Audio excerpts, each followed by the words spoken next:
Uchina ndiye rafiki wa kimkakati mwenye nguvu zaidi wa Urusi, anasema mjumbe wa uwekezaji wa Putin.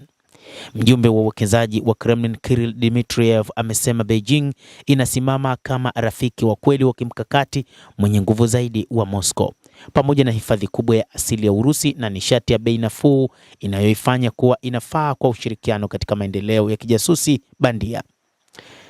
Akizungumza na waandishi wa habari katika chuo kikuu cha Tsinghua mjini Beijing siku ya Jumanne, Dmitriev ambaye anaongoza mfuko wa uwekezaji wa moja kwa moja wa Urusi RDIF alisema kuwa Urusi na China zinadumisha ushirikiano wa kina na uwekezaji. Urusi ina idadi ya faida kubwa sana za ushindani, kwani ni kiongozi duniani katika suala la hifadhi ya rasilimali na inaweza kutoa nishati ya bei nafuu zaidi kwa akili ya bandia duniani, alisema. Tunawasiliana na washirika wa China juu ya miradi katika nyanja za AI, vifaa na miundombinu.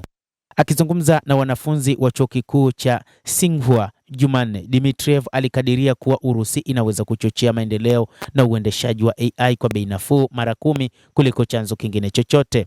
Ushirikiano wa Urusi na Uchina katika AI ulipita matokeo ya kushangaza. Sote tunafahamu mapinduzi ya DeepSeek, alisema. Muundo unaoendelezwa wa Uchina ulilipua eneo la AI baada ya kutoa programu yake ya usaidizi wa roboti mnamo Januari mwaka uliopita, ikitoa utendakazi sawia na miundo ya kwanza ya Marekani bila malipo au kwa sehemu ya gharama.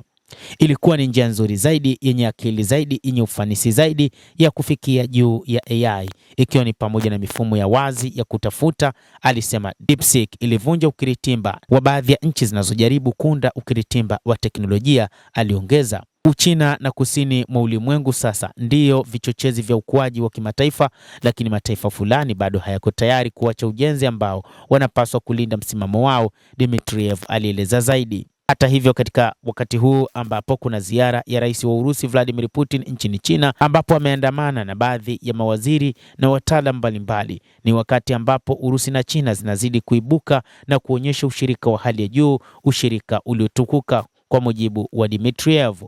Mtazamaji wa The World News, endelea kutufuatilia, lakini ni kusihi usisahau kulike, usisahau kucomment, kadhalika usisahau kusubscribe channel yetu hii ili upate habari hizi kwa mapana kupitia The World News. Mimi ni Adam Hussein, endelea kuwa nasi wakati wote, endelea kutufuatilia uyajue mengi yanayojiri duniani.